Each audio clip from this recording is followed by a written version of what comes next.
زما په نظر باندې یو اصول چې زه نن ګورم ځان ته، هغه اصول دا دی چې هغه کار نن ماته مهم دی او 10 کاله مخکې هم راته مهم و او 10 کاله بعد هم راته مهم دی، نو دې دپاره کار ته به ډېر توجه ورکړي چې هر څه شی دی.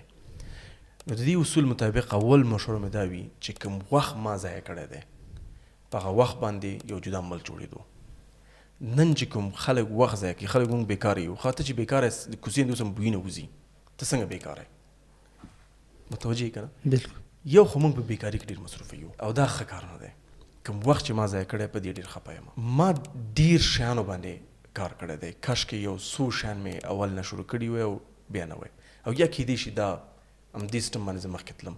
قمر اولي ارګان نه چې ما شروع کړی دی، قمر نه مخکې ما 2 ارګانونه شروع کړي وو. سلام میشن وو، همداسې په لایف از لایف جسټ ا ګیم وو. نو سلسله کې راوخت ډېر زیات دی او زه نه غواړم چې یو ځای کې پاتې شم. زه غواړم سلسله مخکې لاړ شي، یو ارګان جوړ کړو، بل چا ته وسپاره چې نو مسلمان مخکې ویسي. دا به بده نه وه که چېرته ما یو برانډ جوړ کړی وی او همغه سره ټول انرژي مې په هغه مصرف کړې وی، ده به ځای چې په نورو مختلف شیانو باندې